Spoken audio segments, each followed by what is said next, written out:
When Americans vote for a new president in a few weeks, they will also be casting their ballots for city, state, and national representatives. A number of those candidates are immigrants whose backgrounds and circumstances are as diverse as the obstacles and barriers before them.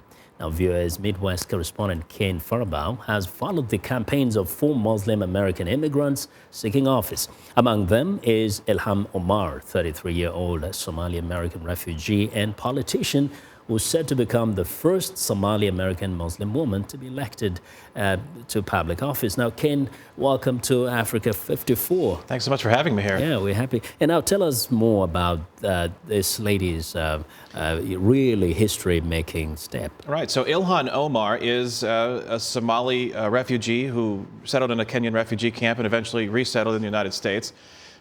She's relatively young, and she is become a very prominent member of the community. She decided to seek office in a liberal district in Minnesota, which there are some Somali Americans that live in this district, but it is a diverse district. It's an extremely liberal district, and she was running against a woman who has held the office for 40 years, over 40 years. And so in this primary election, Ilhan Omar was running against 2 other candidates, notably. One of them was Mohammed Noor, who was another Somali American, and Phyllis Khan, the person who's held the seat for a long time. And in order to do that, she had to reach out to a lot of different kinds of voters, and in the end, she was successful. This is impressive. Now, if she does win, she makes history on so many levels. Right. So not only is this going to be significant for Muslim Americans, but also, too, as one of the professors that I talked to explains this, she had so much stacked against her. The fact that she was a woman could have been an obstacle. The fact that she was an immigrant could have been an obstacle. The fact that she's Muslim American could have been an obstacle. All of these factors, which are a part of her identity, which she is not afraid to show and not afraid to talk about, in many other places in the country, may have been a factor that would not have generated popular support for her.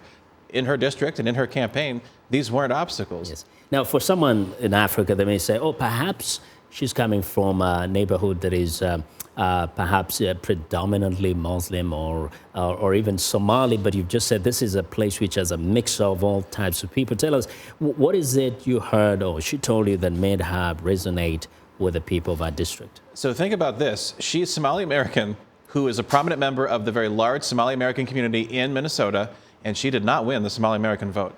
As a matter of fact, that went to her challenger, Mohammed Noor. She won because she reached out to many white student voters that live in this district, other voters that live in this district.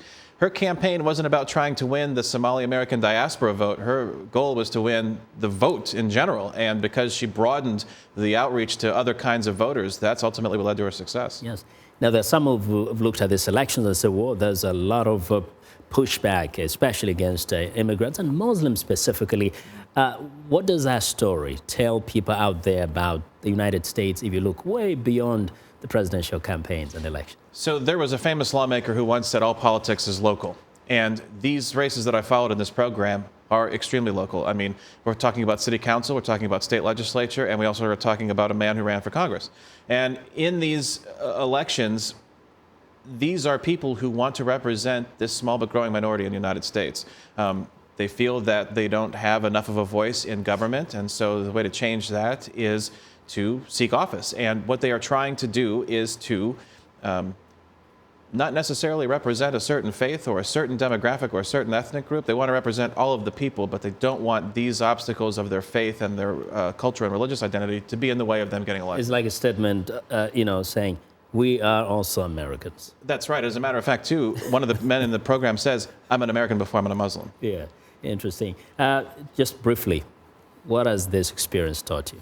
I have to say that for me, not only did I get to go out and meet people in communities that I might not have otherwise, had the ability to get into, I was able to sort of understand in almost every case, the religious faith of these candidates almost never came up in their campaigns. It either didn't matter to the voters that were going to the voters who were going to support them, or it just simply wasn't something that I think that another candidate could have capitalized on, because either that other candidate was also Muslim American, or it just wasn't going to resonate in the election. And so, by and large, many voters might have actually cast a ballot not even knowing that they were Muslim American. Well, Kane, I have to say, this is an excellent report. I look you. forward to watching the entire documentary that Thank you you did. so much.